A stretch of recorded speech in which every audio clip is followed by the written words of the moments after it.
방금 이제 국무회의에서 이태원 참사 특별법 거부권 행사안을 의결했다고 합니다. 결국에 했어요? 네, 했습니다. 국무회의에서 물론 이제 대통령이 제가가 네. 남아 있는 건데 그건 뭐 수순일 그렇죠. 거로 보이지는데 이런 이태원 참사 특별법을 거부권 행사했다. 이거 어떻게 보십니까? 아니 제가 계속 예. 이 정부가 상식적이지 않다. 그리고 과거 정부와 너무 다르다라는 말씀을 계속 드리는데 바로 이런 거예요. 예. 사실은 이게 한두 사람도 아니고 예. 159명의 국민이 서울 한복판에서 압살을 당한 거잖아요. 예. 사안으로 볼 때는요. 사실은 그 사건 발생 직후에 국무총리 이하 총내각 사퇴가 사퇴. 맞습니다. 그렇죠. 그렇게 하는 게 맞죠. 그 정도 해야 되는 네. 사안이에요. 그렇죠. 중대 사고가 발생을 한 네, 거예요. 네, 네, 네. 근데 안 했잖아요. 음. 그러면 행안부 장관은 적어도 사퇴하죠. 정치적 책임을 져야죠. 당연히 그래야죠. 법적 책임이야 논외로 하더라도 맞아요. 누군가는 책임을 져야 될 거 져야죠. 아니에요. 특히 네. 정치적 책임, 도의적 책임은 그렇죠. 져야 되는 당연합니다. 거잖아요. 근데 안 해. 아무도 안 했죠. 지금도 이상민 장관이 자리를 지키고 있어요. 있죠. 네. 그러면서 특별법도 거부를 해. 그러니까 저는 이해가 안 돼요. 아무리 제가 과거에 국힘 소속이었고 보수 정당에 몸담은 지가 이제 13년 차가 됐습니다만 과거 어느 정부도 이 정도는 아니었던 것 같거든요. 보수 정부도 그랬다는 네, 거죠. 네. 네. 그러니까 책임은 져야죠. 네. 아니 그런 사례가 너무 네. 많아요. 맞아요. 이태원 참사 같은 경우에 아주 극단적인 예고. 음.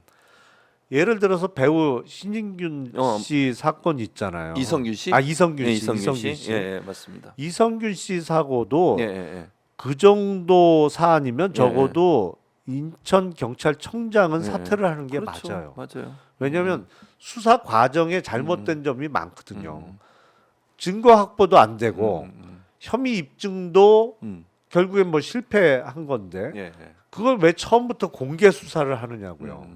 철저하게 비공개 그렇죠. 수사를 해야죠. 특히 그리고 마약 수사는 더더욱 그렇죠. 그렇잖아요. 예. 그거는 개인의 명예나 신상에 치명적인 그 손상을 줄 수밖에 그렇죠. 없기 때문에 맞습니다. 비공개 수사를 하고 그리고 수사 결과가 뭐 물증이 확인되면 마약 복용한 게 확인되면 수사 결과 브리핑 형태로 드러나야지. 맞습니다. 첫 소환 때부터 소환 사실은 전부터 공개가 돼 버렸잖아요. 예. 그러니까 이 정도 잘못이 있으면 책임을 져야죠. 그 책임져야죠. 법적 책임은 논외로 하더라도 법적 책임도 누군가 져야 된다고 그렇죠. 저는 봐요. 네, 왜냐하면 맞습니다. 이게 전형적인 피의사실 공표잖아요. 그렇죠. 피의사실 공표죠. 결국은 기소도 못할 예, 사안이었어요. 예. 그 법적 책임은 실무자나 하여튼 누군가 져야 되는 거고 도의적 책임, 정치적 책임을 예. 그래도 어느 정도 벼슬 되는 사람이 져야죠. 저는 맞아요. 그거는 뭐 경찰청장은 아니더라도 적어도 그 수사를 담당했던 그 지역의 지방 경찰청장 정도는 져야 된다고 저는 생각을 해요. 근데 저희 잘못한 거 없습니다. 그리고 끝이야. 예. 저는 이건 이해가 안 돼요. 이거는 정상적인 국정 운영이라고 생각이 안 됩니다. 솔직하게. 그러니까 사실 이제 사과 문제도 얘기하시고 책임지는 것에 대해서 잘 하지 않는 부분을 지적해 주셨는데 그래서 많은 사람들이 이런 생각을 해요. 검사 출신 대통령이니 또 검사 출신 비대위원장이고 법무부 장관 한 사람이 또 검사들은 늘 남을 수사만 했지 본인이 비판의 대상이나 수사의 대상이 된 적이 없잖아요. 그러니까 늘 옳다 자기는. 혹시 이런 생각을 갖고 있는 게 아닌가? 자기는 옳고 자기는 사과해서는 안 되는 사람 이런 의식이 있는 게 아닌가? 이런 얘기도 있던데 어떻게 거의 생각하세요? 무결점주의. 네. 그렇게 생각하세요? 어떻게 보세요? 저희가 그 전에 이제 제가 검사 시절에 국제 검사 회의 같은 데 가면 이제 다른 나라에 온 검사들하고 이런저런 얘기도 하는데 러시아에서 온 검사들하고 얘기하다 깜짝 놀란 적이 있어요. 그러니까 검사들도요. 수사가 잘못되면 평정이라는 걸 받습니다. 예를 들어서 이게 기소했어야 될 사건인데 불기소를 했다든지 아니면 기소했는데 무죄를 받는다든지 그러면 평정이라는 절차가 있어요. 한국에도 있어요, 그게? 있어요. 아, 그렇군요. 근데 대부분 조금 많이 봐주는 경우가 많죠. 특히 이제 특수부 수사와 관련해서는 그냥 봐주는 경우가 많아요. 근데 뭐 그런 제도를 얘기하다가 예. 러시아에서 온 검사가 깜짝 놀라는 거예요. 음. 그 러시아 검사의 예.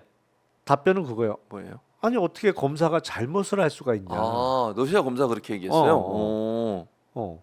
검사가 그러네.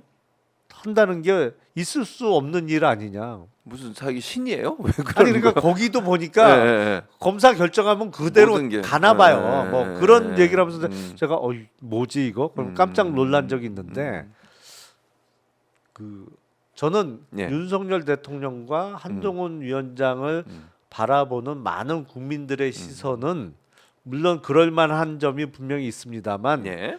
일반화의 오류라고 생각을 해요. 다 그런 건 아니거든요. 다 그런 건 아니다. 근데 그게 특수부 검사들이 더 심하다고는 볼 수 있나요, 그러면? 그런 건 좀 있을 수 있죠. 어떤 왜냐하면 점에서 그랬어요?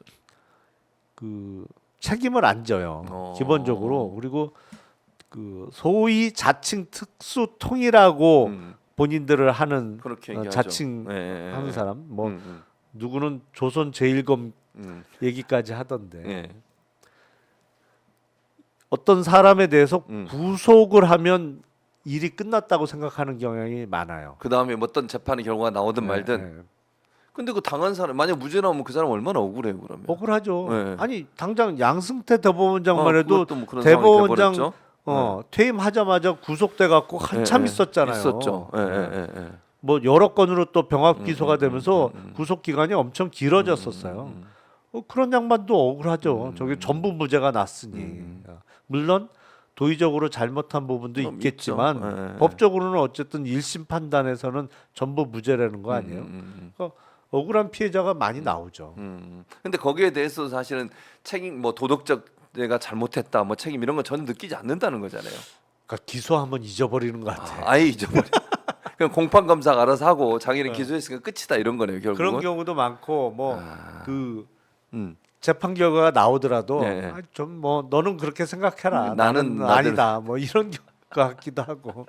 그러니까 무오류성이 거기서도 시작될 수 있는 가능성이 있네요. 충분히 좀 안타깝다는 생각이 듭니다. 그러면 이제 김건희 특검 관련해서 그 이제 돌아올 거 아니에요. 언젠가는 해야 되는데 해야죠. 지금 그게 공천 과정이나 아니면 공천 뭐 중간에 이루어졌을 때 공천이 끝나고도 할 수도 있는 거고요. 그러면 시점이 언제가 될지 모르겠는데 그랬을 때 대거 찬성표로 돌아설 가능성도 있다고 보시는 거예요? 그 가능성 저는 있다고 봅니다. 예. 사실은 어떤 분들 공천에 탈락한 분들이요? 아니면 어떤 아니 그게 꼭 공천 때문이 아니더라도 예. 국회의원도 국민이잖아요. 그렇죠. 국민이죠. 아니 그리고 이렇게 사석에서 만나보면 멀쩡해요 대부분. 아주 이상하지 않아요. 물론 이상한 사람도 있어요. 뭐 있을 수 있죠. 개 중에 일부는 정말 이상해요. 개인적으로 얘기를 나눠봐도 이 사람은 꺄우뚱 이건 좀 많이 벗어났는데 뭐 이런 사람 분명히 있긴 하지만 상당수는 그래도 정상이에요. 뭐 생각이 비슷하지 않겠어요? 속으로는 다 그럴 거예요. 아 저게 말이 돼? 그렇죠. 영부인 씩이나 돼서 예. 저렇게 쉽게 만날 수 있고 저 정도 인연밖에 안 되는 사람한테 저런 걸 저렇게 쉽게 받아? 맡기고. 누가 봐도 이상하잖아요. 이상하죠.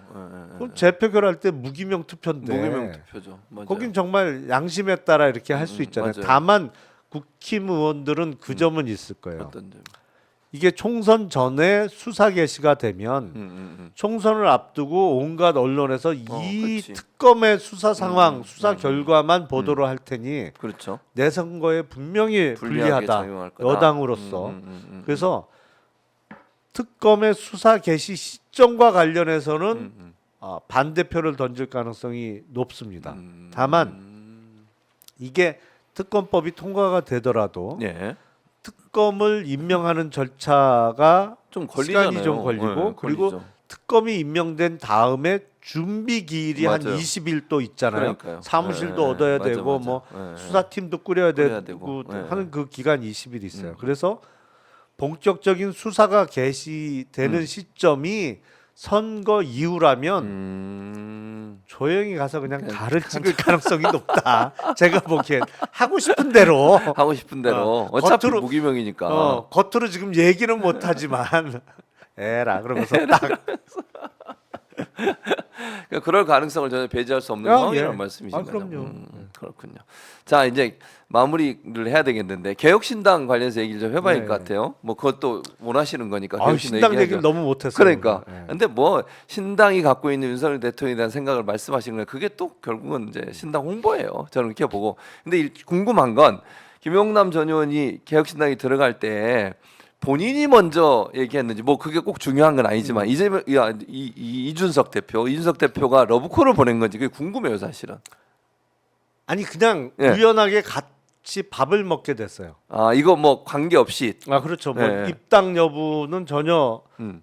그 거론된 적이 없는 상태에서 예. 그러니까 방송 앞뒤로 만나고 또 천하람 최고하고도 예. 방송 앞뒤로 만나면서 뭐 한국 남자들 뻔하잖아요. 헤어질 때 언제 밥이나 한번 그럼 얘기하죠. 먹읍시다. 뭐 통상적으로. 맨날 그 예. 얘기 하니까 예. 그러다가 맨날 얘기만 하긴 그렇고 한 예. 번은 먹자 이래갖고 예.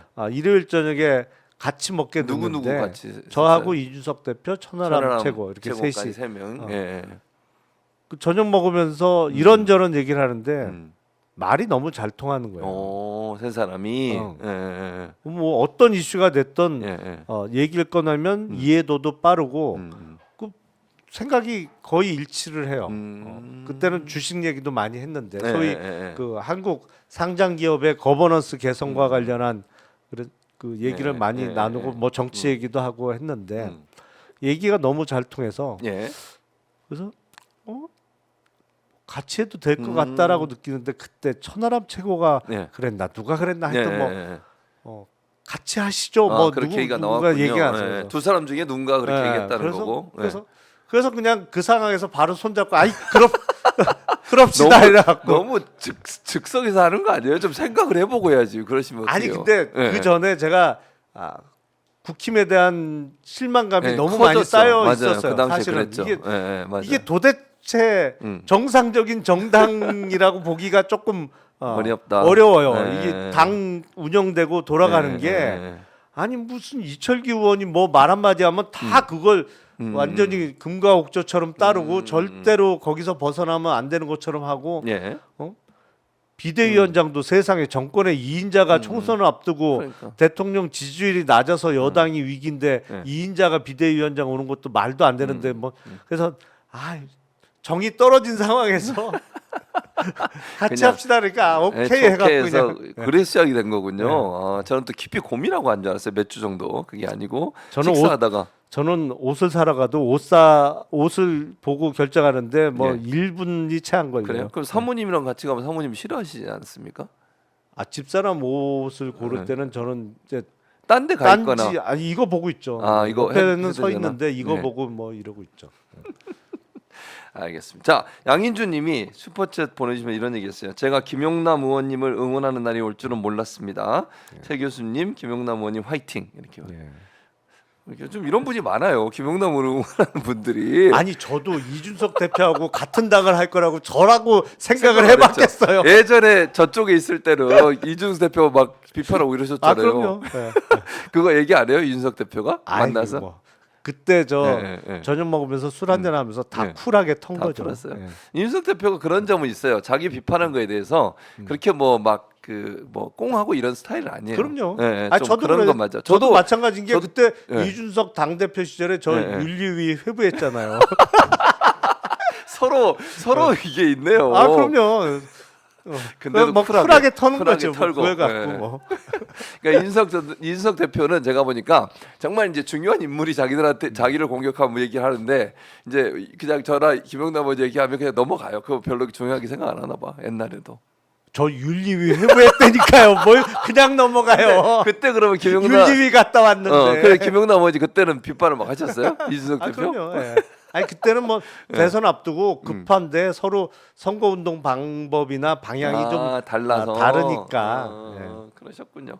자 마지막으로 그러면 최근에 이제 정책위 의장이시니까 여성들이 군복무를 해야 공무원을 할 수 있게 하자 이런 제안을 하셨어요. 이게 좀 논란이 되고 있고 남녀 갈등 아니냐 이러니까 또 나오고 있는데 어떤 배경에서 이런 정책을 내게 되셨어요? 아니 우선 저희가 우선 실시하자는 것은 경찰, 예. 소방, 예. 교정, 예. 뭐 이른바 그냥 책상에 앉아서 직무를 보는 음. 그 직역이 아니고 네. 이른바 그 지금도 채용 과정에서 체력 테스트나 이런 게 다 통과돼야만 하는 데부터 실시하자는 것이거든요. 예. 그렇기 때문에 음. 그 지금 가장 큰 문제는 병역 자원이 워낙 급속히 줄어들고 있습니다. 예. 우리가 얼마 전까지만 해도 65만 대군 했던 게 지금 50만도 안 돼요. 맞아요. 근데 예. 이 줄어드는 속도가 너무 빨라요. 음. 그렇기 때문에 일정 수준의 체력적인 요구가 되는 그 직역에 있어서는 예. 여성도 군복무를 하고 또 군복무 기간이 그대로 호봉에 연결이 되고 연결해서. 우선 거기부터 시작을 하자. 그리고 지금 사병 월급이 계속 올라가고 올라가고 있잖아요. 있죠. 네, 그래서 맞아요. 사병 월급이 지금 150만 원 수준에서 곧 이제 200만 원까지 올라가는데 올라갈 것 같아요. 그렇게 되면 순경 초봉하고 별 차이가 없어요. 월급이라는 측면에서도 예. 그리고 앞으로 이제 다른 그 공무원 직역에도 이제 확대하는 거는 계획하고 있습니다만 우선 그런 직역부터 시작을 하자. 그렇기 때문에 그걸 꼭 남녀 차별이다 이렇게 볼 거는 아니라고 아니다. 저는 생각을 해요. 그리고 예. 또 한 가지 예, 이유는 예. 지금 공시생이 어마어마하게 많죠. 많잖아요. 네, 많아요. 그러니까 경찰 경쟁률 보면 뭐 60대 1 뭐 이런 그 정도 수준이거든요. 되죠. 네. 근데 이렇게 병역을 의무화해 놓으면 경쟁률도 실제로 병역 의무를 이행한 분들만 응시를 할 수 있으니까 예. 경쟁률도 많이 낮아질 것이고 그래서 노량진에서 공시생으로 수년간 허비하는 그런 아까운 시간도 좀 많이 줄일 수 줄어들지 않겠느냐. 그리고 지금 그렇게 어렵게 합격이 돼서 네. 뭐 순경, 소방, 교정 공무원 된 분들이 이직률도 어마어마하게 높아요. 해보니까 이게 자기 적성에 안 맞다, 너무 힘들다, 뭐 이래서 그만두는 분들도 많아서 오히려 여러 가지 면에서 효율적일 수 있겠다. 그리고 저희가 앞으로 이제 곧 목요일쯤 발표하겠습니다만 예. 어떤 여성계의 입장에서 환영할 만한 또 특히 아이를 둔 그 여성들이 좋아할 만한 정책도 많이 준비하고 있어요. 아, 지금. 그러시군요. 네, 네. 근데 어쨌든 이제 뒤에 부분을 좀 들으니까 무슨 의도인지는 알겠어요. 근데 사실 언론 기사에 보면 그런 얘기 안 하고 그냥 제목만 이렇게 뽑잖아요. 군 복무해야 공무원 될 수 있어. 뭐 이렇게. 그럼 이제 비판의 대상이 되는 거니까. 그 내용도 설명을 좀 잘하세요. 읽어주시기를. 그 내용에도 그게 별로 없어요. 제가 보니까 언론들이 그런 걸 좀 자극적으로 쓰는 것 같아. 그 내용 다 발표돼 있는데. 그럼 왜 그런지 모르겠네요. 좀 잘 하시기 바랍니다. 어쨌든 자 이제 마무리 짓도록 하겠습니다. 저랑 이제 김용남 의원하고 약속된 시간이 다 돼서 오늘 김용남 의원 오셔가지고 많은 분들이 좋아하시고 또 응원 많이 하시네요. 김용남 아유, 의원 인기가 감사하죠. 뭐 저랑 이제 매부쇼 같이 하는데 매부쇼 때문에 그런 건지 오마이에서도 인기가 높습니다. 아무튼 앞으로도 잘 활동해 주시기 바라고 개혁신당 꼭 잘 되기를 제가 응원하도록 하겠습니다. 제가 함께 할 수는 없고요. 응원만 하겠습니다. 안 갑니다 저는. 안 아유 하세요? 전혀 무슨 말씀이세요? 아니 그러면 안 갑니다. 특별 당비만 아니, 어떻게? 안 됩니다. 무슨 말씀이세요? 저를 매장시키시려고 이러십니까? 자 오늘 김영남 의원과 유쾌하고 재밌는 시간 그러나 뼈 있는 얘기들 또 우리가 사실은 이제 그 보수진영 깊은 곳에서 알 수 있는 윤석열 대통령과 한동훈 비대위원장의 관계 이런 부분을 좀 검사 출신이기도 하고 국회의원 출신이기도 하시니까 그런 부분을 잘 풀어주셔서 감사합니다. 오늘 재밌었고요. 앞으로도 종종 좀 와주시면 팀장하고 제가 얘기를 해서 김영남 의원이 계속 오실 수 있도록 한번 노력을 해보도록 하겠습니다. 괜찮으시죠 오마이 TV? 아 그럼요. 네, 편하시죠? 예. 네, 그럼요. 여기는 모든 사람한테 열려 있습니다. 진보의 가치를 추구하지만 모든 사람에게 열려 있다. 이 말씀 꼭 드리면서 김영남 의원과 함께 인사드리겠습니다. 오늘 함께해 주신 여러분 고맙습니다. 네, 감사합니다.